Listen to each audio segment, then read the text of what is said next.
Good morning. It's Monday. It's commute time.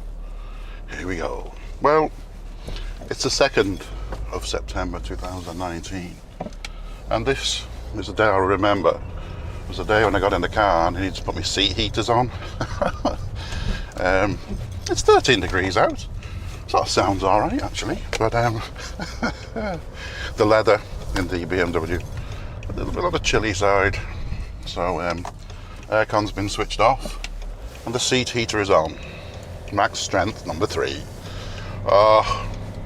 It looks okay, it's quite cloudy, but I can see the sun breaking through the clouds as it rises, so it's not too bad. It's Monday. Happy Monday, everyone. I'm gonna have some coffee. I made sure I got a cup of coffee in the house when I was making the old sandwiches, and yeah, made sure the old travel mug was full as well. Yeah, it's gonna be plenty of coffee I think this morning. Though I did have I think I had a good night's sleep. Wasn't too broken. I hadn't done much over the weekend. Did a bit of work, not a lot. Of course, next weekend I'm flying out to San Diego on the Saturday, so that weekend will be written off. Mostly spent sitting on a plane or jet lagged. Whee! And everybody loves that, don't they? Oh, right. Just coming up towards the M50. Just looking here. Alexa always puts a downer on it, I have to say. When I asked her what the traffic was like to work, you know, I thought she could put a bit of a positive spin on it. She said it was 24 minutes. Normally it takes about 20, 21. I don't think that's too bad. She wanted me to go the urban route, and so did Google Maps for the sake of a minute or two. I'm not going to go the urban route. I'm going to go the M50. 23 minutes now, that's good. It's showing us, look, that's red. It looks like red there. Just see the route. Oh yes, but the M50's red there now. It did say heavier than normal for the traffic, but I don't know. I mean, what is normal? I mean, this is the first. Is this the first Monday? The first Monday. All the kids are back in school now. Woo. But I mean, it's quite early. I wouldn't expect any traffic of that nature to affect my commute. However, I suppose people take less holidays around this time, so they're all going to work. Maybe that makes the commute heavier. I don't know. But yeah, so I'm just at the roundabout here looking down at the M50. That's alright. It'll do. It'll do. So I was watching a bit of Netflix over the weekend. I definitely haven't watched enough. So much on there. And I do sometimes find it hard to get into something. Maybe that's why I don't watch much TV. It has to really have some appeal, you know, and for me to get into it. And yeah, so I was watching turning cars, rusty old wrecks into nice, what do you call them actually? They're quite stylish. It wasn't just doing the cars up for the sake of restoration. There was modifying them, and there was definitely an MO going on that every time they got a car to do up, they cut the roof off. No roof, which I don't think it really wash in Ireland. A car with no roof. I'm not quite sure what happens when it rained. I didn't see them provide any means to cover the seats, and oh my word, they were really good quality. I suppose the wrecks were bought for very little money, and the work they did on them was just incredible. Yeah, so they take, I don't know, an old American car, some of them that weren't fashionable then or now, and I mean, mechanically they got them running again. I mean, some of the stuff they bought didn't have an engine, which is quite impressive, or transmission, stuff like that. So they'd stick an engine in it, and they always took the wheels off. They never used the stock wheels. I don't know how this came about, but apparently everybody likes huge wheels, huge tyres, and bling. These ridiculous rims. And they were, I think ridiculous can be a positive as well as negative, but they were huge, like 22, 24-inch wheels massive wheels and massive rims on them, usually chrome or something absolutely ridiculous.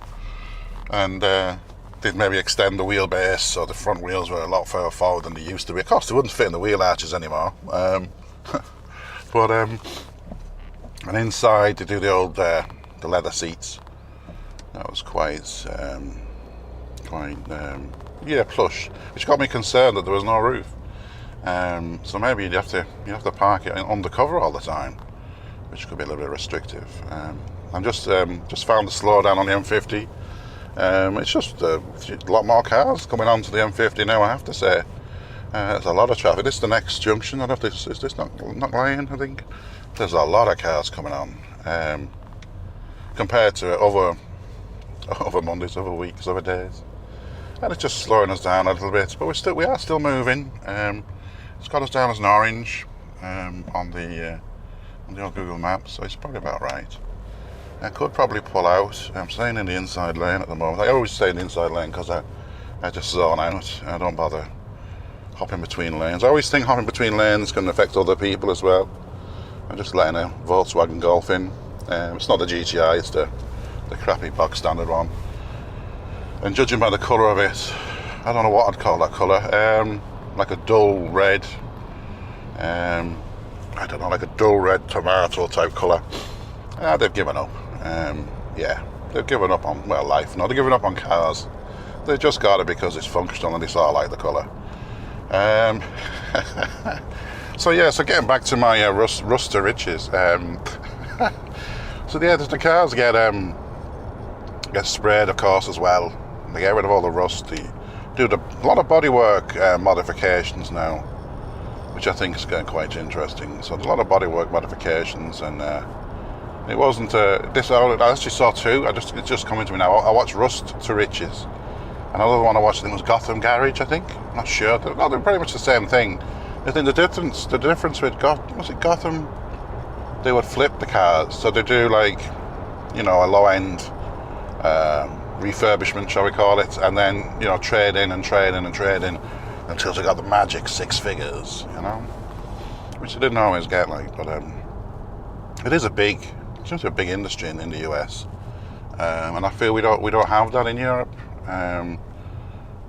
People don't want the outlandish, and they are outlandish, and that's a fair term, even by American standards. They don't want the outlandish cars in Europe. I know they do like the Ferraris and Lamborghinis.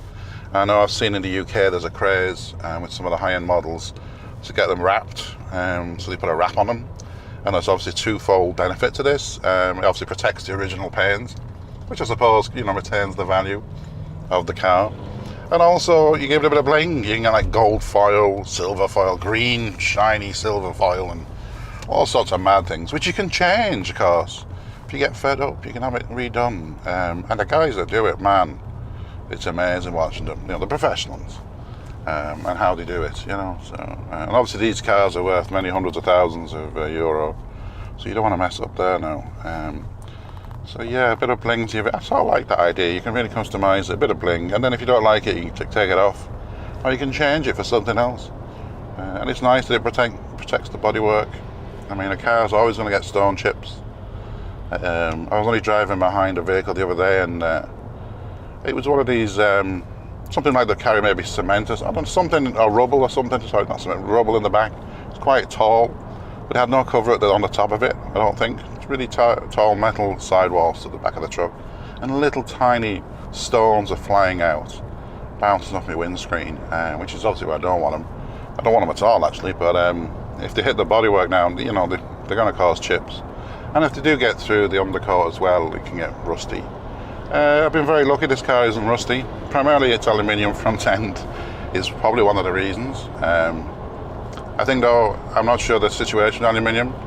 I mean, in theory it doesn't go rusty, but that's, if there's any purity issues, like everything. I'm sorry, I'll try harder. Oh, sorry Siri, I'm not talking to you. Siri doesn't know rusty. Okay. So, she was listening. Hey, maybe I should turn her off. If there's some impurities in the aluminium, maybe the trace metals that do rust, you can still get rust on it. However, having said that, my front end in this car is aluminium to make it as light as possible because the heavy engine's there. And yeah, it's not gone rusty. It's 12 years old. This car's not worth much now. It's worth a lot more to me driving it. I often say to people, well, I was offered €3,000 for it. I'm not going to sell it, but to me, it's still a €100,000 car I bought 12 years ago. Same performance, comfort levels. It's all here, you know, and it's still going strong. So, and it's got a lovely cup holder for my coffee, and I'm going to take some now. I don't feel too tired today, I don't think. So yeah, so these guys, this team of guys, they were pretty good at taking the cars apart, modifying the bodywork, putting the mechanics back in, and producing a real nice bit of bling. It was nice, good stuff, but not really a thing in Europe. Yeah, it's definitely an American way of doing things.